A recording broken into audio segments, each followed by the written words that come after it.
Hey everyone, MeltingMan234 here with a more proper casual review.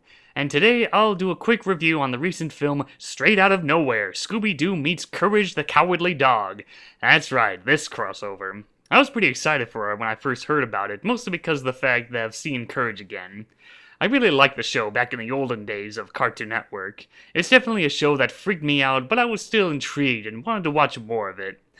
I was definitely one of the many kids that was traumatized when I first saw the infamous King Ramsey episode. Yeah, seeing that weird papery thing with the creepy voice, it scared the crap out of me and I immediately turned off the TV. So yeah, Courage the Cowardly Dog, a great show when I saw it and it's still great after all these years. And as for Scooby-Doo, I don't have much to say. The whole deal with the mystery gang solving mysteries and being chased around by monsters, yeah, that's okay. In fact, now that I think about it, this was probably the first time I was introduced to the whole mystery crime-solving trope in stories. But yeah, Scooby-Doo, it's just like SpongeBob and The Simpsons, a franchise that has lasted for many decades and it'll never die.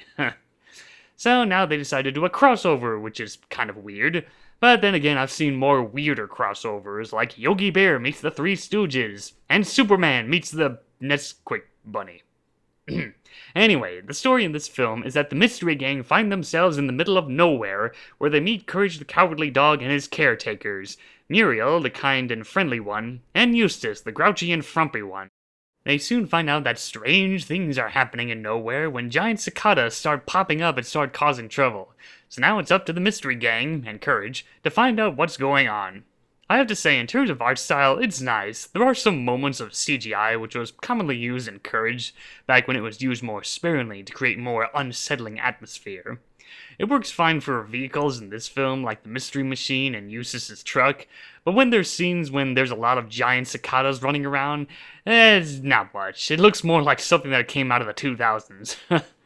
Aside from that, the art style is decent on its own. I was also surprised seeing Scooby and the gang interacting with modern technology like touchscreen phones and tablets. I'm sure that's nothing new, but for someone who hasn't seen every single Scooby-Doo movie, TV show, and many other versions, it was a first for me. The characters are nice. Scooby and the gang are what you expect. Velma's the smart one, Fred is the leader, Daphne gets into trouble or helps out, and Scooby and Shaggy are the comedic fraidy cats. And the same deal goes for the characters from Courage the Cowardly Dog. Yeah, it was nice that they were able to keep the characters from Courage in their own personalities, and I'll admit it was kind of amusing seeing Courage and Scooby-Doo interacting with each other. It can be a balancing issue when doing these kind of crossovers, which side gets enough screen time and so on. The Scooby stuff is pretty typical. Gang goes on a mystery, finds some folks, strange things happen, and they chase after a monster, and they find out who the real villain is. But what about the Courage stuff? How do they handle it in this crossover? It's a bit of a mixed bag. They do have the feel and the look from the show, but me and a few friends that have watched the film can agree that it's more of a diet take on the universe on Courage. There isn't that much slapstick or darker tones that appear, like Eustace is always getting hurt for scaring Courage or something else, and yet we don't see any of that karma coming to him in this movie. Like, there's a couple moments where he pulls out that scary mask to scare Courage, Shaggy, and Scooby, but we never see Muriel whack him with a rolling pin or whatever that she usually does in the show. It's more just a watered-down version of the characters, for the most part, and the same goes for Courage's computer. It's only a brief scene, but it's noticeable. In the TV series, the character was very snobbish and rude to Courage, usually throwing out insults for being feeble-minded. While in this crossover, it's less on the insults and more only talking like a posh gentleman who seems to have no beef against anyone lower than his superior intelligence, yes. Although I will admit, seeing Courage's old-fashioned computer interacting with Velma's new up-to-date tablet was actually pretty funny. Well, at least it was nice that they were able to bring back a lot of the original voice actors from Courage, such as the dog himself and Muriel. Although sadly, this is the last time Thea White voices the character, as she passed away before the film's release. Even for her final role, she still manages to pull off the kind and friendly Granny that we all know and love. And as for Eustace, he's now voiced by Jeff Bergman, and he actually does a decent job doing him. Sure, it's not much compared to the original voice actors, but it's definitely much better than that time Wallace Shawn voiced the character in that failed Courage reboot. I don't have much to say, or nothing against the guy. I mean, Wallace Shawn is pretty good voicing Rex from the Toy Story franchise and other projects, but with him voicing Eustace in that short, it just sounded like Wallace Shawn sounding like Wallace Shawn.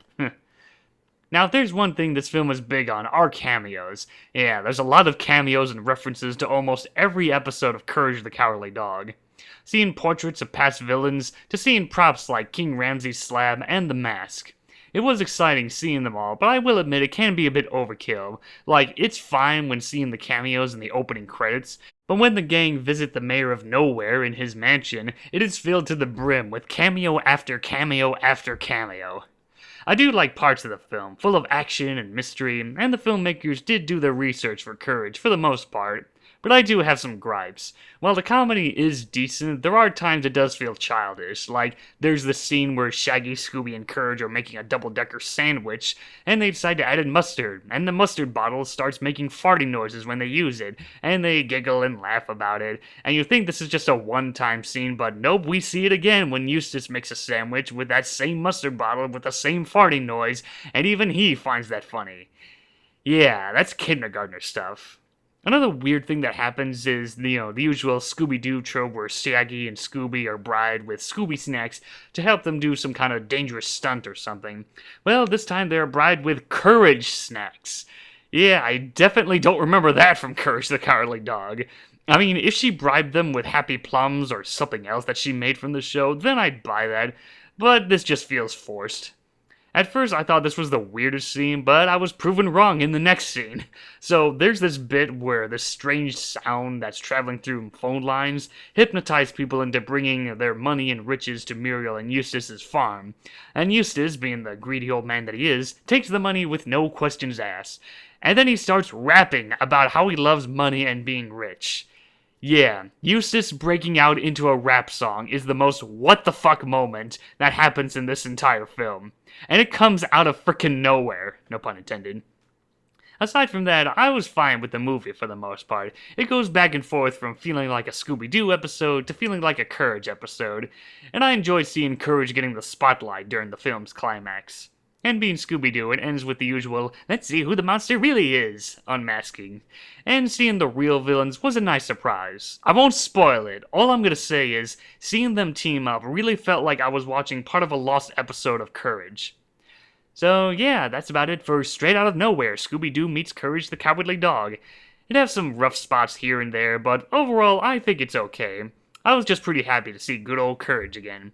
And if you haven't watched Courage the Cowardly Dog, I highly recommend checking it out. The complete series has been released on DVD, and I'm sure there's some streaming services that has the show.